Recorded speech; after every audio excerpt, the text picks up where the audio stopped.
Thank you.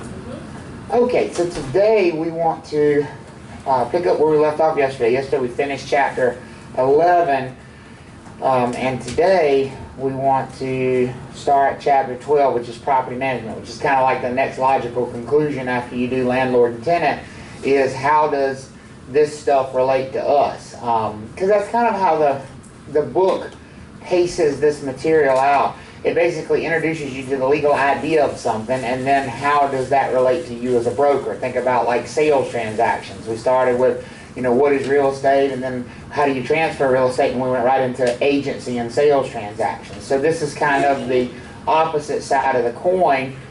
Talk about rentals, rental law, and then what does it mean to manage rentals? How do you work with clients on tenancies rather than sales transactions? So this chapter is a pretty short chapter, and like most of the chapters in the remainder of the book, has a substantial math component to it. So we're going to spend a fair amount of time on math in this chapter, and then the next chapter, which is chapter 13, real estate investment, is 90% math. So it'll be a math focused day for sure.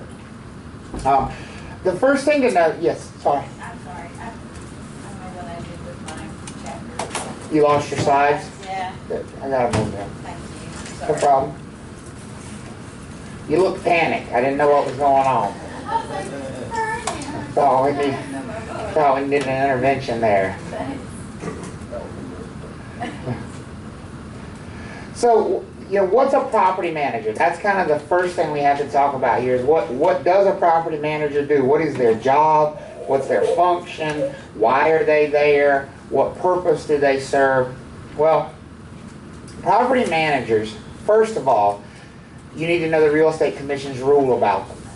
They are non-provisional brokers. There's very few things that we say you can't do as a provisional broker. We've talked about the fact that a provisional broker couldn't be a designated dual agent against their what? Against their broker in charge. And that's pretty much the only thing we've said thus far that a provisional broker can't do. Can a provisional broker represent buyers?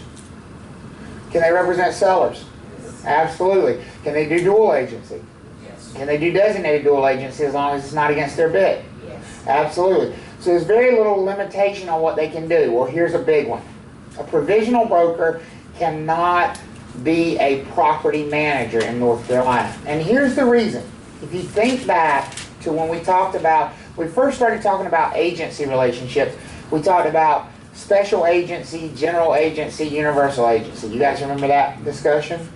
And we said that most sales transactions, the brokers, the firms were special agents, which meant they had no authority whatsoever to make any decisions. Well, see, that fits real well with a provisional broker, because provisional brokers don't need to be making any decisions for anybody. But property managers, if you remember, we said are usually general agents rather than special agents. And the big difference between general agency and special agency is that a general agent has decision-making authority. Does everybody remember that? And that decision-making authority is the reason that the Real Estate Commission says provisional brokers should not be doing this. So this is completely the realm of the non-provisional broker. Now, that does not mean a provisional broker can't work in property management at all. Because in truth, you don't even need a license to do a lot of the functions of property management. Could I hire an unlicensed person to collect rent for me, for example? Absolutely. Could I hire an unlicensed person to deposit that rent in the trust account, or balance the trust account, or keep up with my books, or schedule maintenance requests? Could they do all of those things? As long as they're a salaried employee. I could hire an unlicensed person to show stuff that's for rent. Does that make sense for everybody? All of those things can be done by an unlicensed person. Well, if an unlicensed person can do it, do you think a provisional broker can also do it? Yes, absolutely. When we say that a provisional broker can't do property management, what we mean is they can't be the property manager. They can't be the one calling the shots. They can't be in charge of the property. What kind of decisions is a property manager going to make on behalf of the landlord? Think about the biggest one. What about the leases? Price, the tenants. Choosing the tenants. That might be the biggest single function that a property manager does for a landlord, is actually selecting the tenants. When I did residential property management, folks, my landlords never once signed off on a tenant. That was my job, was to select the tenant. It was my job to create the lease. It was my job to sign the lease. Who was actually bound by the lease, though? It wasn't me that was bound by the lease. It was the landlord. And so I actually had the authority, the power to sign a contract, and my name had just as much power as the landlord's name. That is a general agency relationship. Does that make sense for everybody? So it's a lot of power, and that's why we don't give it to provisional brokers. Now, another thing you need to remember, one of the major functions of a provisional broker is to preserve the value of the property. That means to do maintenance. Maintenance is a huge part of the role of a property manager. Property managers aren't doing their job if they are not maintaining the property, if they aren't maintaining its value. But it's not the only function. They also have to generate a return. That word return, it's the first time we've talked about it. They have to generate income for the owner of the property. Is the owner of the property going to have goals about how much income they want to make? Absolutely they do. Are we always, as a property manager, going to be able to deliver on those goals? Probably not. And is maintenance going to be one of those things that sort of butts heads directly with the property manager's goals about income? Because they don't want us to spend money on maintenance, and we know that we need to. So there's always this balancing act of preserving the value of the property while generating the largest possible return on the investment of the owner. Does that make sense to everybody? So if you see on a test and they ask you, what is the function of a property manager, your answer should involve those two things combined. Preserving the value of the property and generating a return on the investment for the owner. Those are the two things that are at the top of the list for a property manager. You need to understand that there are going to be operating expenses that go along with managing property. And controlling those expenses is a huge responsibility of the property manager. Keeping operating expenses to a minimum. Now, this word operating expenses is going to become really important because it's a big word and a formula that we're going to deal with later today. So you need to memorize these things that are considered operating expenses. Like, for example, the property taxes on the property itself are an operating expense. Any maintenance expenses are an operating expense. Any salaries you might pay. Could you have a salaried assistant that sits in the office all day at that condominium or apartment complex, whatever it happens to be? Absolutely. That's an operating expense. Marketing expenses, utilities, insurance, and then finally, don't forget yourself. The management fee itself is an operating expense, and it's a big operating expense. I'm going to point that out again. The management fee is an operating expense. One of the most common mistakes people make with the math later on in this chapter is to somehow treat the management fee as if it is not an operating expense, as if it is a separate thing. Could they, and would they on a test, give you the management fee, and then also say the property has total operating expenses of blah, blah, blah, blah, blah? Well, guess what? If it says the property has total operating expenses of this number, that already includes what? The management fee. Don't deduct it twice. They're testing you not only to see if you can do math, obviously you can do subtraction, but they want to know really, do you understand that the management fee is an operating expense? Is everybody with me on that? Because it is part of the operating expenses. As far as the management agreement goes, every relationship needs an agency contract. Only if you want to get what? paid. You can't get paid unless you got some kind of a written agreement. Whether that's a listing agreement if you represent sellers, or a buyer agency agreement if you represent buyers. Well, the agreement to represent a landlord is called a property management agreement. And you need one if you're going to represent that landlord. The main purpose of it is to get us paid. So what do you think the biggest thing it's going to talk about in that management agreement is?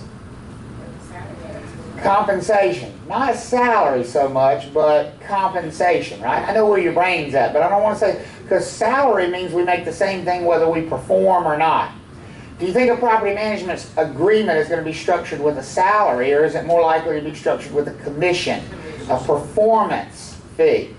And it's usually some percentage of the income generated by the property. That's the most common way of paying a property manager, is some percentage of the income generated by the property. The most common is actually the percentage of the rent that is collected. Is everybody with me on that? Percentage of rent collected. I didn't say percentage of rent that you might collect, or percentage of rent that you should have collected, or percentage of rent that should have been paid. I said percentage of rent that is actually what? Collected, paid. If you think about it this way, they're not going to pay you on money you don't collect. They're only going to pay you on money that you do actually collect on a monthly basis. So other things that a property management agreement should talk about, what powers, what authorities does the property manager have?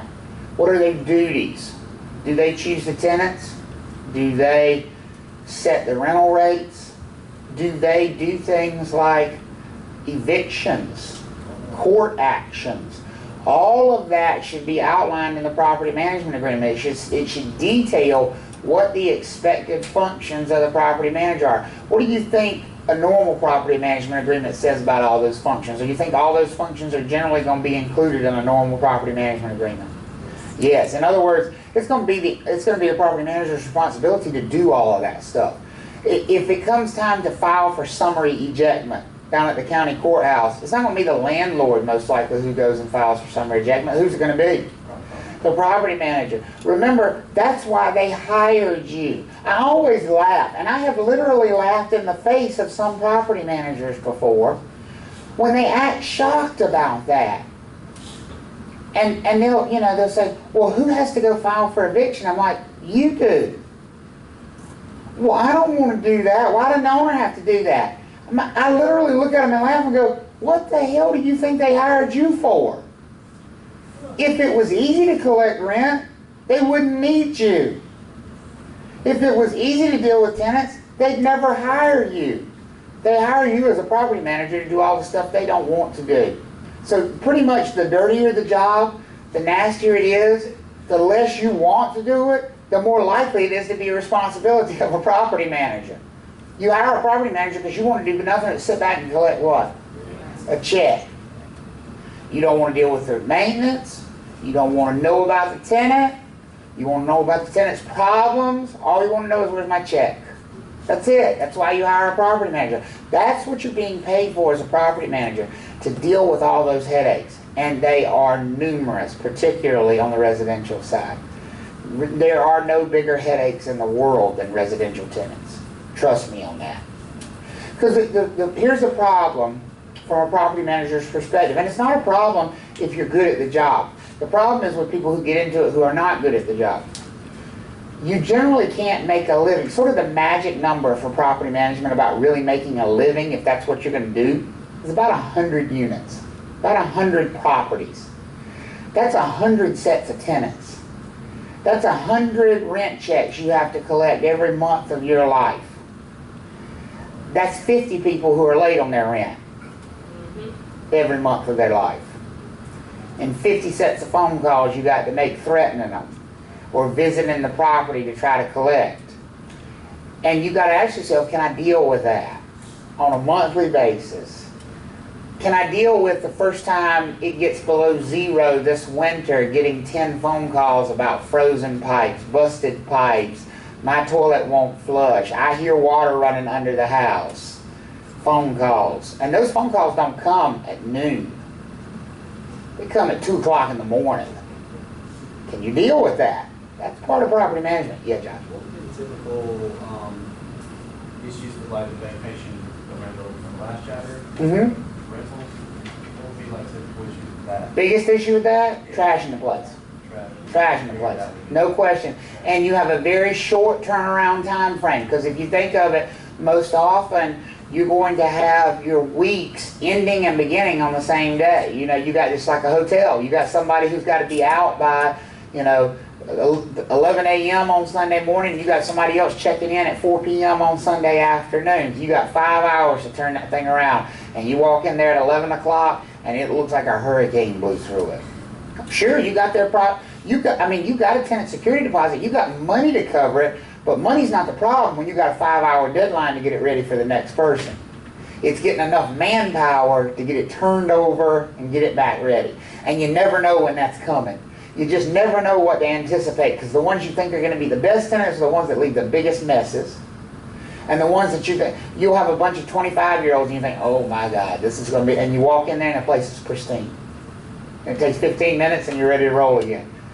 You rent it to a 45-year-old businessman, and what you don't realize is he's having a midlife crisis. Right. And he's invited 10 of his other friends that are also having a midlife crisis. And they've invited 20 guests of various pedigrees to come stay with them for a week. And the place is just wrecked because he can afford it. And you got to get it turned over. That's the issue with short term. I mean, if you really want to know what the biggest issue is, that's it right there. It's just time and trying, because the next person coming in doesn't want to hear the excuse that you didn't have time to clean up from the previous person. They don't want to know somebody puked on the carpet last night. They want to clean when they come in. And so that really is the hardest thing with short-term rentals. It's just the turnover time frame is the toughest thing. And particularly in North Carolina, generally speaking, our vacation rentals, our short-term rentals are very seasonal, because we are a 4-season state. If you're in Florida, you do short-term rentals, it's more of a consistent year-round thing. You're renting that property year-round. So if you have a cancellation, you have a week that you go dark, it's not that big of a deal because your revenue's more spread out over the year. At the coast, it's much more critical to not have, so you have a hurricane and it knocks you out of business for 2 weeks. That's a disaster, because so much of your revenue is compacted into a short amount of time. So those are the toughest things about short-term rentals. And the same thing's true in the mountains, just, opposite times of the year, for example. So that's the big challenge of short-term rentals. But this property management agreement, one thing that you're likely to see on the test that you should know, it's very different from buyer agency agreements and listing agreements. What do you notice on here in one of those bullet points that is exactly opposite of what you would see in a listing agreement or buyer agency agreement? See if you can spot it. Termination with what? Renewal. You would never see such a thing on a buyer agency agreement or a listing agreement. Those just have to have a termination date, period. They have to have an ending date.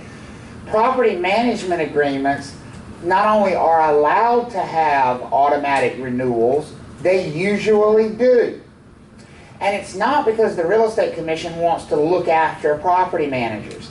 It's actually because the Real Estate Commission is worried about the tenants. Think of the tenant's perspective. If you've got a property manager who's managing 100 different residential rental properties, they've got 100 properties under their management belt, and their management agreement expires, and the owner has not been diligent about finding a new somebody, and then all of a sudden somebody has a maintenance issue, who do they call? That's a huge problem when the tenant is left with nobody to call because the owner has been lazy, because the owner didn't take it upon themselves to get the next person in place. And so what the Real Estate Commission actually does is puts it on the shoulders of the property manager to make sure that gets handled appropriately.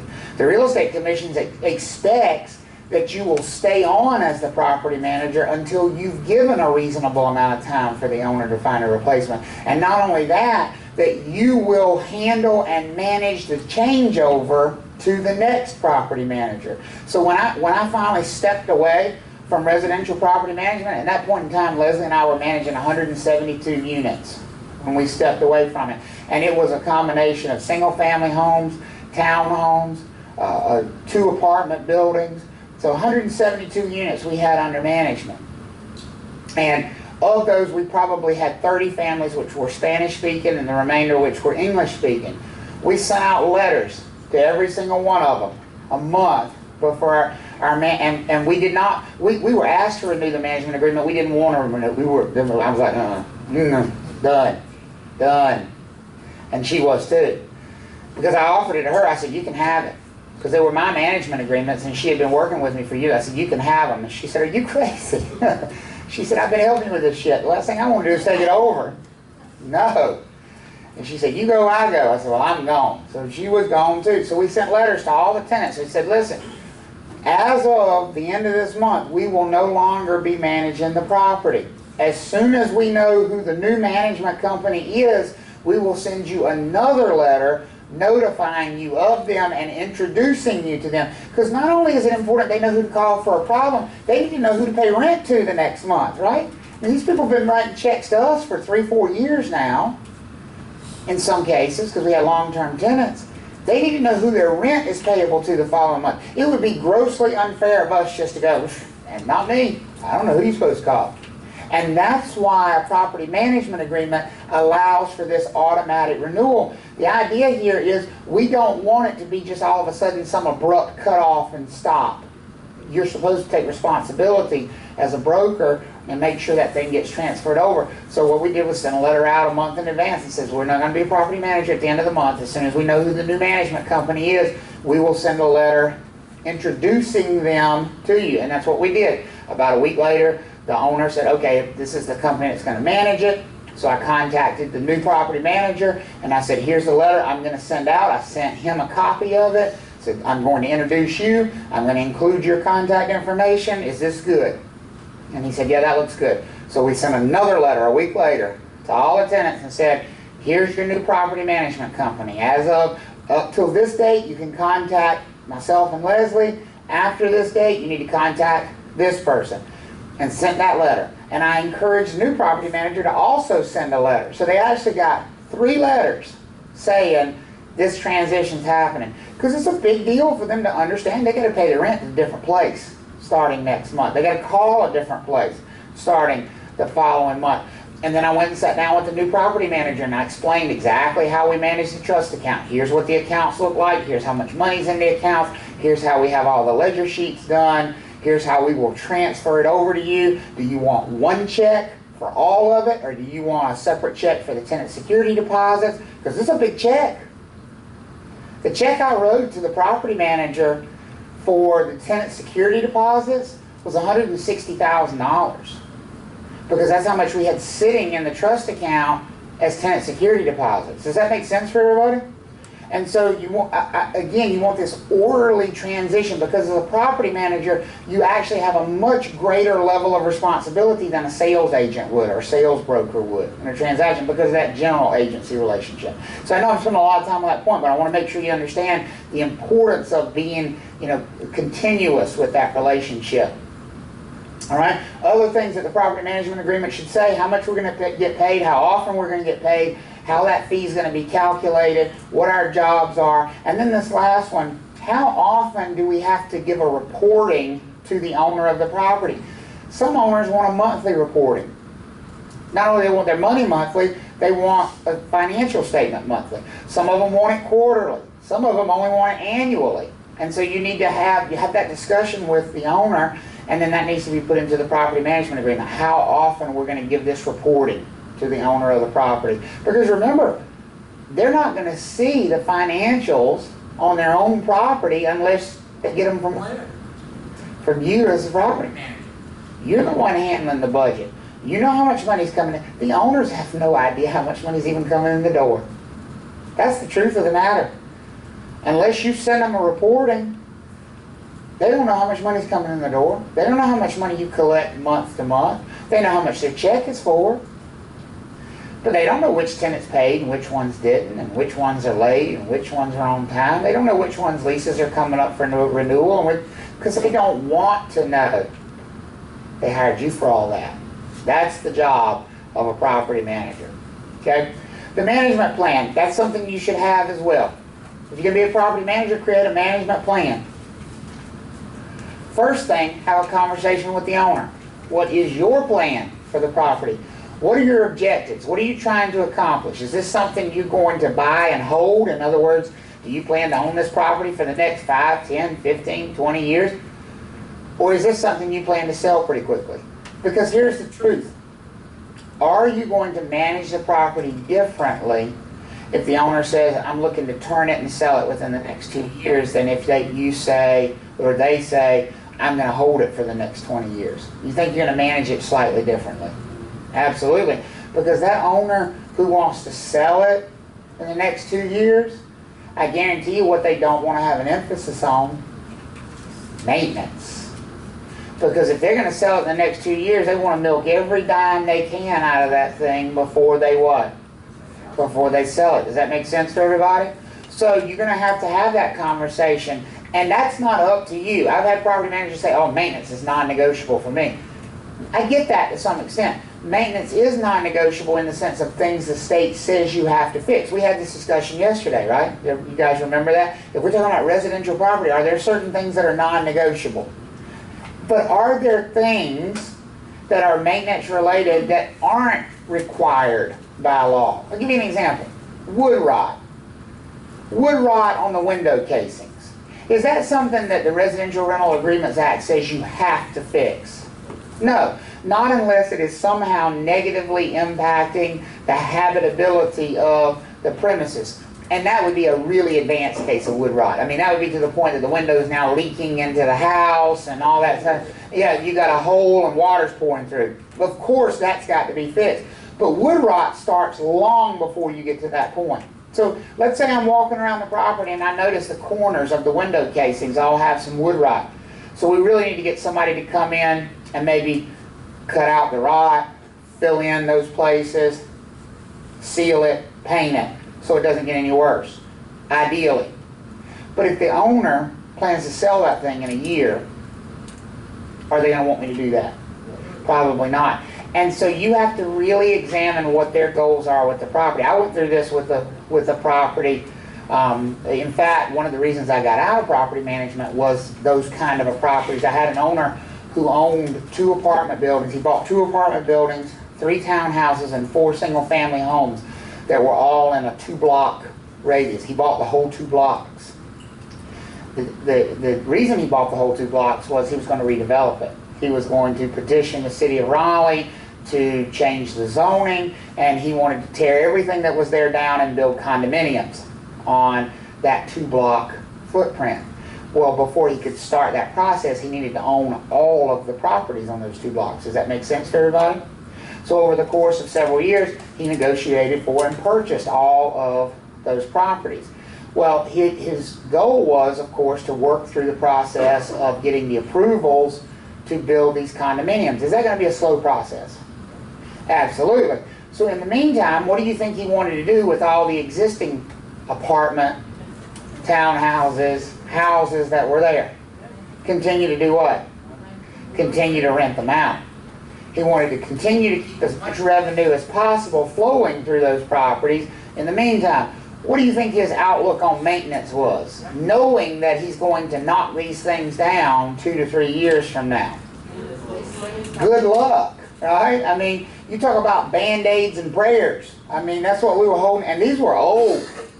I've never bought so many used HVAC systems. I mean, I had a standing deal with pretty much every HVAC company in Raleigh. They didn't even wait for me to call. They would call me. They say, look, we just pulled one out. It's got like 2-3 years left in it. Do you want it? Yes, bring it on, because we need it, you know, because they knew everything we had was ragged, you know, and so we paid them $1,000 to install that one and another one that was leaking Freon, and we were having to recharge every 2 weeks, because that was the best way to you know, get along, just get by. Now, I would never recommend maintaining a property like that if the owner said, yeah, I'm planning to hold this for the next 20 years.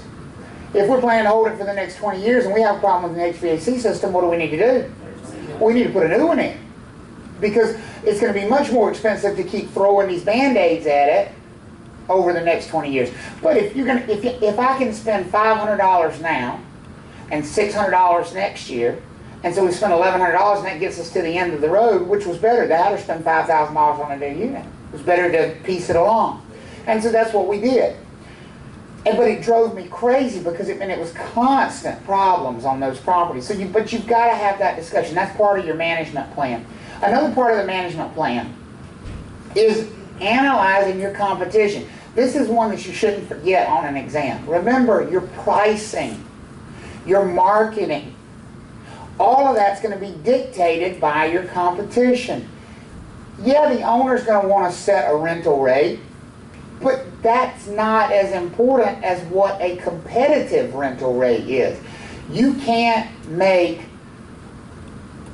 chicken salad out of chicken crap, right?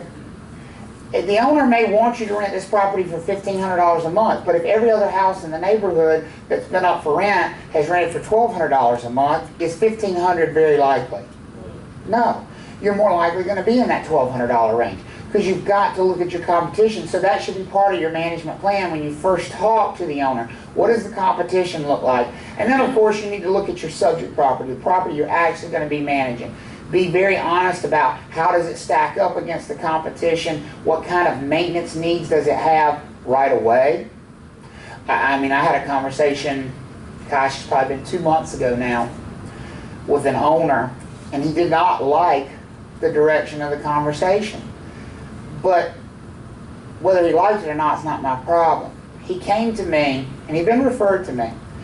And his mother owns a house here in Northridge. You guys don't know where Northridge is. It's the golf course community right up here on Falls in the Noose, Wake Forest Road as you go north up there.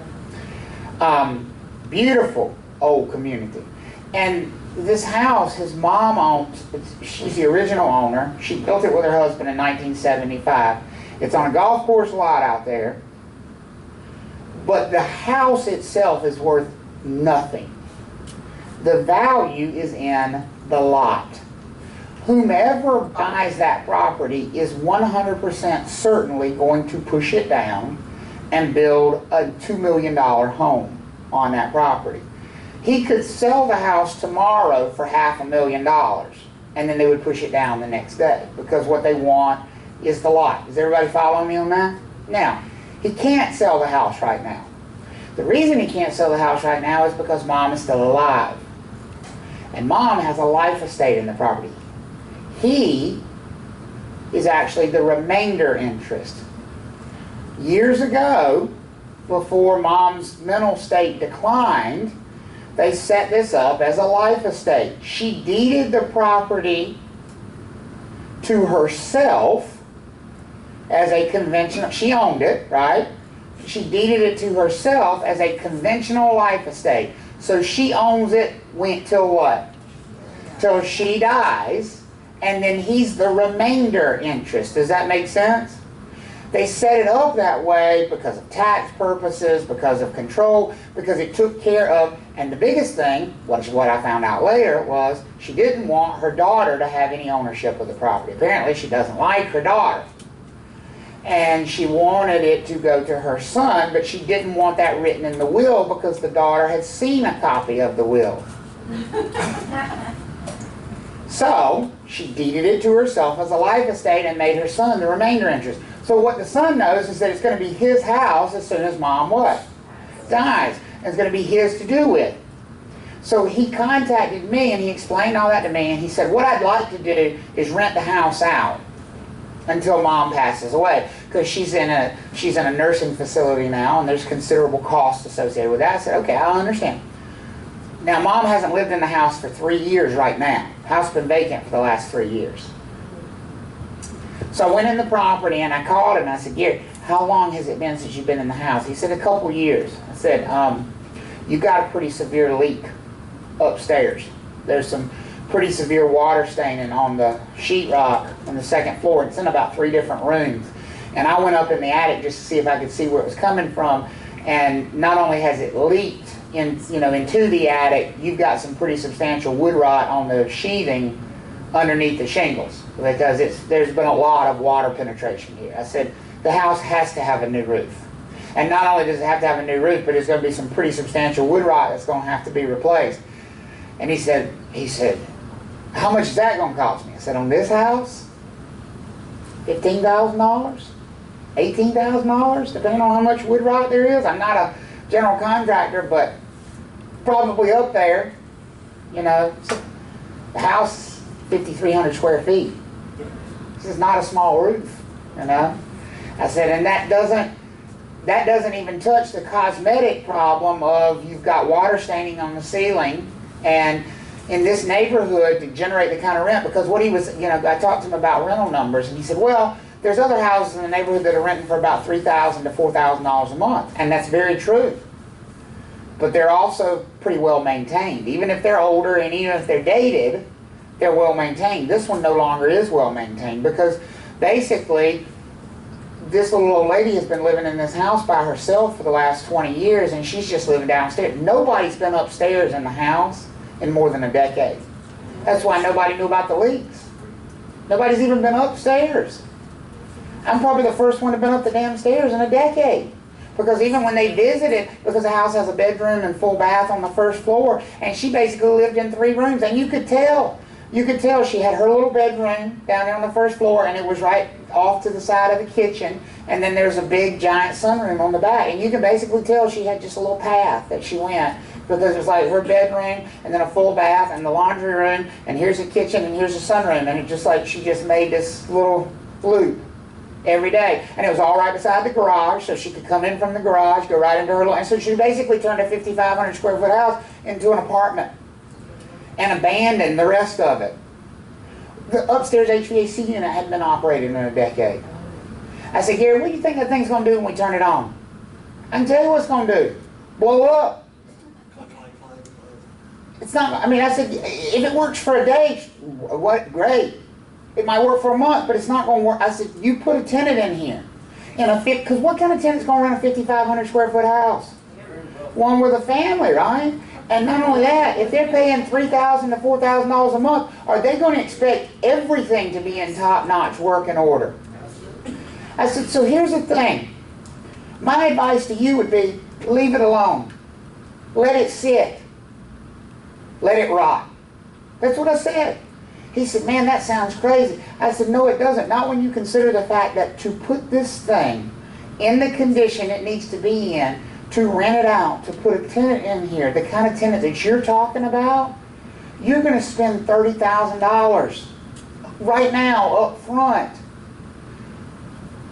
He said, $30,000? I said, yeah. I said, so basically the entire first year worth of rent is gone. I said, and that's best case scenario. I said, that doesn't even account for the fact that you have to take the $30,000 out of your pocket up front. I said, what's the value of that money sitting in the bank or sitting in an investment somewhere? So it didn't really cost you $30,000, it cost you $35 or $40 when you can't count the value of the investment where it's sitting right now that goes away. It's a loss, right? It's a huge loss. I said, realistically, Gary, how long do you expect that your mom is going to live? I said, that needs to be, that's not something you probably want to think about, but that needs to be where you're thinking about this thing. If you think she's going to live 10 years, then absolutely, it makes sense. Let's spend the $40,000, let's get the house, let's get it rented out. He said, Mom's probably got a year to live. I said, then let it sit. Then let it sit. He said, well, isn't the week going to get worse? I said, yes. I said, but whoever buys it doesn't care because they're not even going to walk in here and look at it because they're going to buy it and push it down on day one. I said, look at everything that sells on this street. What happens to it? They tear it down. I said, do you want it torn down with a brand new $30,000 roof on it that you just put up there? Because that's what's going to happen. I said, you're going to spend $30,000 and put a roof and put an HVAC system and fix all this stuff and rent it out for a year, and then somebody's going to come in here and pay you $500,000 and you're going to watch that roof get piled in the back of a haul-off dumpster. And what have you gained? So you see what I'm saying? Having a management plan is important. You've got to talk about what their goals are in the property as well. Okay? Yeah, go ahead. Management plan. Mm-hmm. I'm not a property manager, but I want to talk about fees, we're going back to the Band-Aid condos. Mm-hmm. Management fees is based on a percentage of Rent collected. collected. Well, a property like that, shit, you're gonna be spending more of your time dealing with the HVAC, Oh, of course. all that, so. You might charge a higher management fee on something like that. Mm-hmm. Absolutely. Did you do that? No, I got out of it because I had that very discussion with him. I said that was one of the discussions I had with him. We were coming up on the renewal of the management agreement, and I explained to the owner. I said, I cannot continue to manage this property for what we're charging you. And he said, well, how much are you talking about charging me? And I said, bluntly, I'm embarrassed to tell you what number it would take for me to manage this property because it is such a headache. Because of course he knew that. Of course he knew that. And he said, well, humor me. What number would it be? I said 20%. I said for 20%, we were at 9 at that point in time. And I told him 20% because there were so many things. Like for example, and these apartment buildings were so old that they had been built in a way that would never be approved anymore. They were on septic tanks, folks. Apartment buildings with septic tanks. Did you know how often those things filled up, bagged up, had to be pumped out? We literally had the pumping company on standby. At one point, we pumped the septic tanks at one of those apartment buildings 12 times in a 14-month period. Pretty much every month, like clockwork, you got them out there pumping out the septic tank because they were so dramatically undersized for what they were trying to service. But again, you would never want to long-term manage a property that way, but we were limping toward the finish line. You know, I mean, the vast majority of the tenants were holdover tenants. They were month to month because we didn't want to renew the lease because we didn't know when we were going to have to do what? Tear the things down. So they were all, I mean, you know, we were not renewing any leases. We were going month to month. So everything about this thing was screaming, this is on life support here, you know? And that's okay because I understood why he was doing it that way. I wasn't upset with him. I just didn't want to deal with it myself. It wasn't worth the time. Not for that money. No, it was not. It was not. And I think the subsequent property manager found that out pretty quickly. Because he called me a couple months later. He said, man, is this thing always such a headache? Yes. Yes, it is. And it's going to get worse because the problem with maintenance, when you defer doing maintenance or delay doing maintenance, those problems get worse. They become more demanding over time. The further down that road you get, the more time, the more energy you have to spend on it. An operating budget. You need to know for test-taking purposes the difference between an operating budget and a cash flow report. Two different documents with two different purposes. The budget is a prediction. The report is, well, a report. It's what actually happened. You do the budget to estimate what the income and expenses are going to be. You provide the report to say this is what actually happened. Does that make sense for everybody? So you would do a budget at the beginning when you do your operating plan, and then at the end of your reporting cycle, whether that's monthly, quarterly, or yearly, you would provide a cash flow report.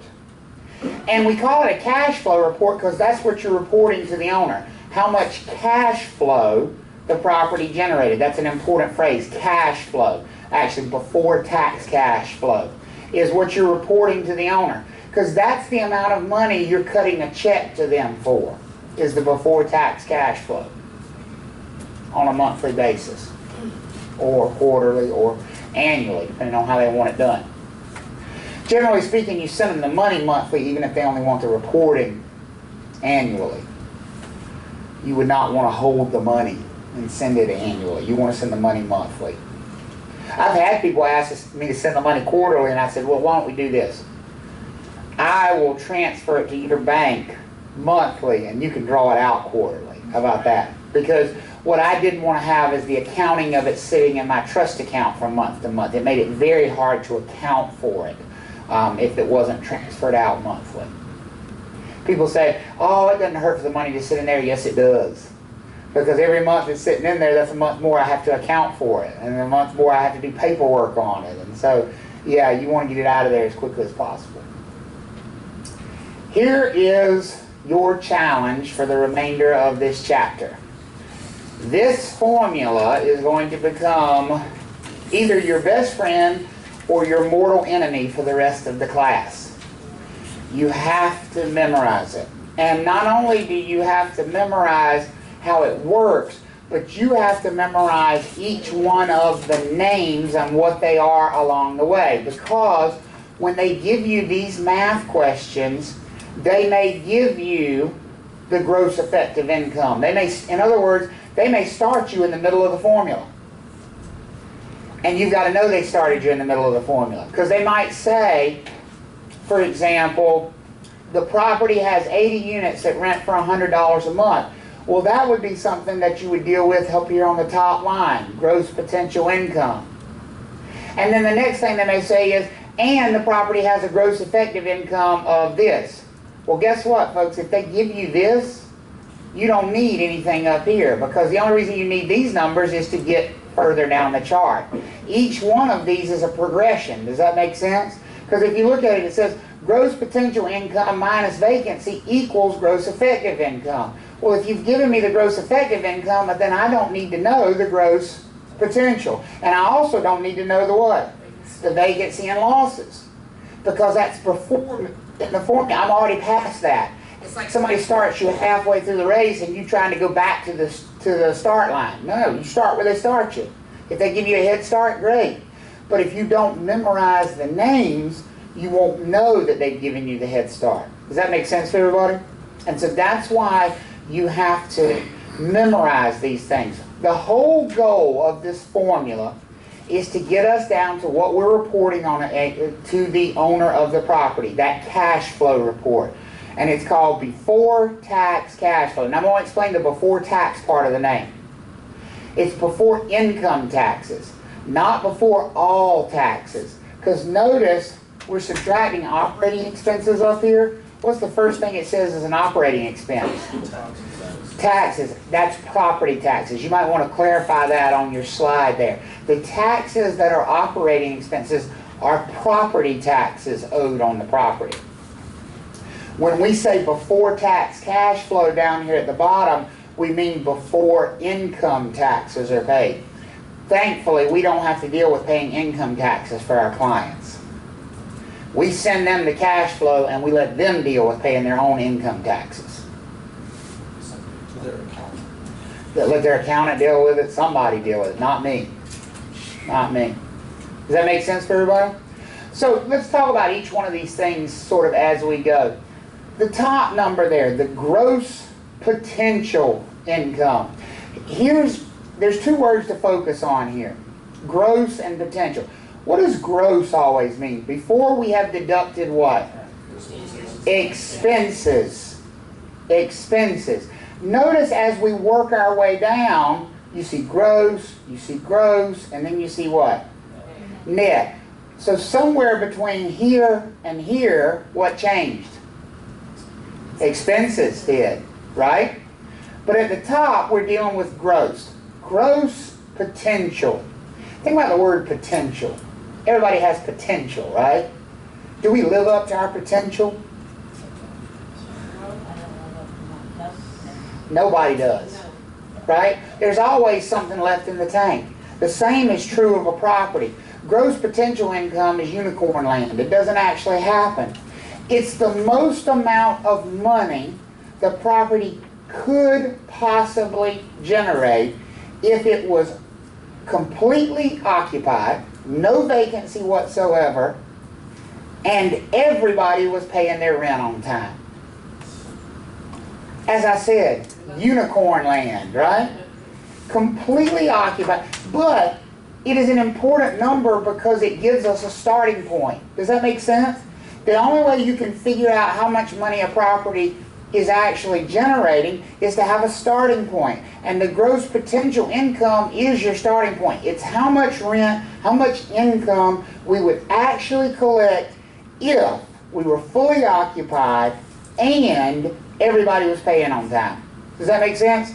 So everything from this point is going to get smaller, because that's the most money we could possibly collect. Is everybody all right with that? That's our gross potential income. The other thing to remind you about it in this formula, everything is annual. All of these numbers are annualized. So if you get math questions on a test and they give them to you as monthly figures, what are you going to have to do right away? Multiply by 12. If they give you a monthly figure, multiply by 12 to convert it to, so if they give you monthly rent, so for example, like speaking of gross potential income, let's say you see something like this on the test. It says you have an apartment building that has 15 units that rent at $750 monthly each. How would we calculate the gross potential income of something like that? 15 units times what? $750 a month times what? 12. Because there's 12 months in a year, right? So 15 units at $750 a month times 12 months a year. So that would be $135,000. Yep. $135,000 would be our gross potential income on that property annually. Does that make sense for everybody? Because it's the total we could possibly. Here's the thing. If we have 15 units that each rent for $750 monthly, is it likely that we're actually going to collect $135,000 a year? No, why not? You're going to have some vacancy, most likely. I mean, you might not have one unit vacant for the whole year, but at some point, if you've got 15 units, are you going to have somebody move out and you're going to have at least a month or two with a unit vacant? Sure, that's going to cause lost revenue. Are you going to have some people who haven't paid their rent out of 15 units? Absolutely you will. So you're never going to get there. That's why it's called potential income. So the first thing we need to do is adjust and get potential into reality. And that's the next step. What does it say we do on step 2 here? Subtract or take away what? Vacancies and collection losses. Collection losses is the fancy legal way of saying they didn't pay their rent. It's unpaid rent. That's what collection losses are. Rent that's not paid. So we subtract out the vacancy. We subtract out any unpaid rent. And that leaves us with a number that we really care a lot about. Gross effective income, or effective gross income. Now it's still gross because we haven't deducted what yet? Expenses. There's no operating expenses that have come out. This is just, so another way to think of gross effective income is it's the money that actually comes in the door. Does that make sense? Because it's your potential minus what you didn't collect. So this is the money you actually what? Collected. This is the money that actually made it in. This is the money you actually collected. Think back when we talked about property management agreements and how our fees were set up. We said we're probably going to get paid some percentage of what? Money we actually collect. That's why gross effective income is such an important number for us. Because this is going to be the basis for our property management fee. Our management fee, if we're getting paid 10%, if we're charging a 10% property management fee, it's not going to be 10% of the gross potential income. It's not going to be 10% of the net operating income. It's going to be 10% of what? The gross effective income. That's where our management fee is coming from. That's where and that's why that number is important. See, gross effective income is not a number that's important to the landlord. They don't care. If you talk to the landlord about gross effective income, they'll be like, what? What number do you think they care about?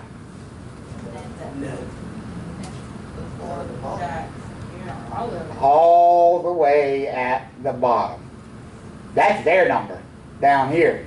This number up here is only important to us. And the only reason it's important to us is because it's the basis for us getting paid. This number is important to us. This number is important to the owner. That makes sense? Well, there's one other number in the middle. Net operating income. So we need to talk about who that number is important to. That number is important to an appraiser. That number matters to an appraiser because that number is going to be used to place a value on the property. When we get to chapter 17 and we talk about valuation, net operating income is the basis for valuing a piece of real estate. And that's the only reason we bother to calculate it. Because again, the owner doesn't care about its net operating income. That's not the money they see. What money do they see? They see the cash flow, the before tax cash flow. You show them this number and they're like, oh, what good does that do me? Because look at what they haven't paid yet. When we get to net operating income, what still has not come out? Their mortgage hasn't been paid. You think they care about paying the mortgage? Yeah. Yeah. And that's why they care ultimately about before tax cash flow. Does that make sense? So nobody cares about this number. Literally nobody on the planet cares about gross potential income. So why we bother calculating it? We need a starting point. We care about this number because this is the number that's the basis for what? Our pay. Appraisers care about this number because this is the income the property generates. Here's why appraisers care about this number. They want to value the property as if it doesn't have any debt on it. They want to value it as if there is no mortgage payment on it. And so appraisers care about net operating income. Because the way to look at net operating income is that is the profit the property generates, assuming you don't have what kind of a payment? A mortgage payment. But then the owner cares about what? Cash flow. Let me ask you a question here, see if your brains are clicking on this at all. If the owner pays cash for the property, what two numbers on this formula are going to be exactly the same? The net operating income and the what? And the before tax cash flow will be exactly the same if the owner pays cash for the property. Because if the owner pays cash for the property, what's the debt service payment going to be? Zero. The debt service would be zero if the owner paid cash for the property. Does that make sense for everybody? All right, okay so far? So one of your assignments for this week, is your homework, is to make sure you have this formula memorized. Now, one of the things I recommend is when you do these problems, I always recommend you write the formula down, right? But you'll see with these problems, the way I recommend is you write the whole formula out before you even start trying to deal with the problem. Because there's going to be a ton of information contained in these questions. A ton of information contained in these questions. And pretty much what you have to start doing is putting things on the lines they go with. Because look at the math. The math could not be more simple, right? It's just this number subtract this number equals this number. Subtract this number equals this number. So if you can get things on the correct line, you can do the math. The math is not hard, but if you don't get things in the correct spot, well, you get messed up in a big hurry. Big hurry. Okay? The basic formula for the property management fee, we said it's based on the gross effective income, so it's gross effective income times the rate. So gross effective income times your management rate is going to give you your property management fee. That's pretty simple math, I think. Okay? So just effective gross or gross effective times the rate will give you the actual management fee. All right, so let's do this. Let's take your first break, and when we come back, we're going to work on a couple of these math problems and get you moving along that road of doing these math problems. Okay?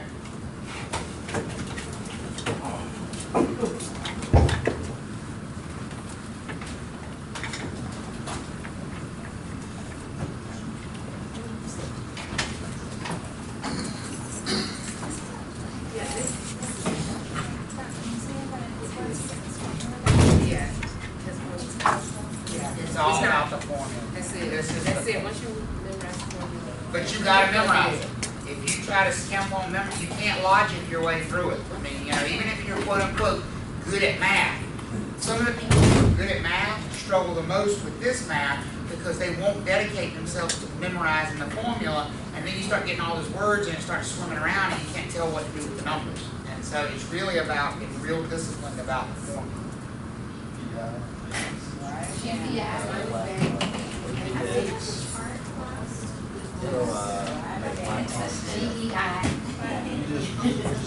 Put them in order, because you know everything's subtraction, right?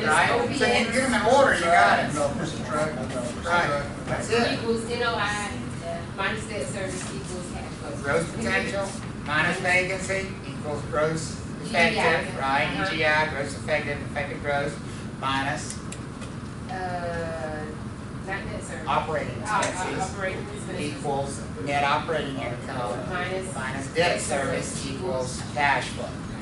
Yeah, I went to sleep last night. I woke up and heard your voice. I had my earphones in the ears and your video was going off. Travis, sorry about messing you up yesterday. Oh,